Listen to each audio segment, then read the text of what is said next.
안녕하세요. 지혜를 구하는 사람 지구인 전미옥입니다. 오늘은 1절 자아 없는 인지와 무와 4부로 들어가 보겠습니다. 우리는 자아 이미지로서 분산된 수많은 관념과 이미지를 쌓아 올려 우리 정체성의 토대로 삼고 있습니다.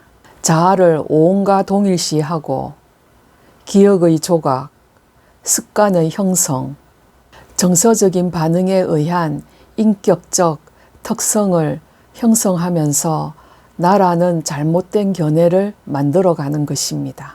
그러므로 붓다는 오온의 화합으로 이루어진 우리가 느끼는 인격의 통일성은 오온들의 부분적인 기능의 조합에 의존하고 있으므로 나라고 할 만한 것이 없다고 지적하고 있습니다. 초기 경전에서 붓다가 언급하고 있는 자아를 보면 다음과 같습니다.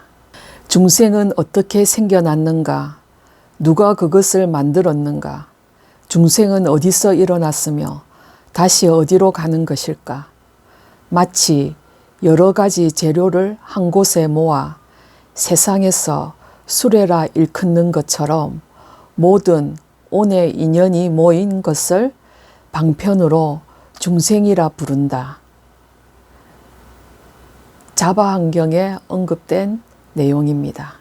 그리고 생태 철학자이자 불교와 일반 시스템 이론의 저자인 조에노 메이시는 행위자인 나는 단지 편리한 추상적 개념일 뿐이며 통속적인 언어 습관일 뿐이다 라고 말합니다. 이처럼 개념이나 언어적 습관은 인간을 자아라는 관념에 얽어매는 역할을 합니다. 자아는 환경과의 지속적인 접촉 과정에서 나라는 개념과 관념을 만들어내고 있는 지각작용인 것입니다. 우리는 일상생활에서 세속적 기능을 하는 자아를 자신으로 여깁니다. 하지만 자세히 관찰해 보면 친숙한 나라는 것이 그의 생각과 이미지로 이루어져 있음을 알 수 있습니다. 불교에서는 이런 나라는 생각에 대한 집착이 가장 큰 문제라고 봅니다. 왜냐하면 나라는 생각에 의해 동일시되고 주위와의 관계 맺음에 의해 강화된 나라는 견해는 우리를 진실한 안과 행위로부터 분리시킵니다. 그렇기 때문에 불교에서는 자아라는 개념을 끊어내면 무아라는 무한한 인식의 확장을 통해서 인간의 참된 본성이 빛을 발할 수 있다고 보는 것입니다. 앞에서 언급했지만 붓다는 경험의 주체인 자기까지 부정한 것은 아닙니다.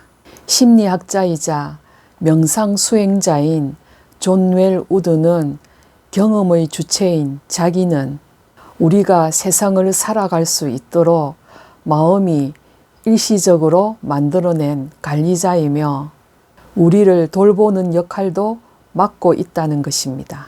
또한 이러한 자아는 관리자로서 인간의 성장 과정에서 세상을 살아가는 방법을 배우고 연습하도록 도와준다는 것입니다. 그러나 이 관리자는 진정한 자신과 동일시 될 수가 없는 관리자에 불과할 뿐입니다. 그럼에도 우리는 겉에서 허울로 기능하는 자아를 진정한 자신으로 여겨 문제를 일으키고 있습니다. 삶에서 자신의 자아를 견고히 하면 할수록 고통은 가중됩니다. 자아는 오온이 만들어낸 구조일 뿐 실체성을 갖지 않습니다. 우리의 경험을 살펴봐도 우리는 독립적이고 영속적인 것을 경험한 적이 없습니다. 왜냐하면 자아는 고정된 실체가 없고 상황과 조건, 관계에 따라 수시로 변화하기 때문입니다.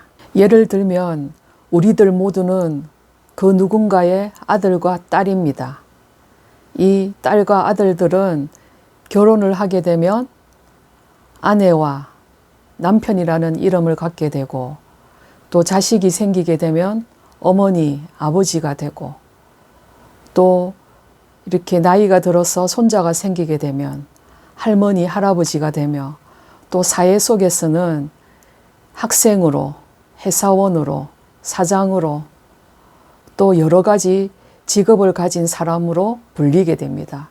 이처럼 이 나라는 존재 하나만을 보아도 우리는 수없이 계속해서 그 관계성 속에서 다른 존재로 불리게 됩니다. 그렇기 때문에 우리는 결코 독립적이고 영속적이지 못합니다. 우리란 존재는 끊임없이 관계성 속에서 계속 변화할 수밖에 없습니다.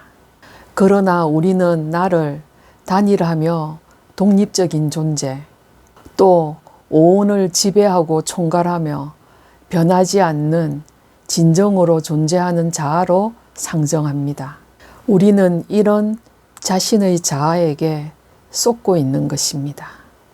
오늘은 1절 자아 없는 인지와 무와 사부를 여기서 마치고 다음 시간에 5부로 들어가겠습니다. 시청해 주셔서 감사합니다.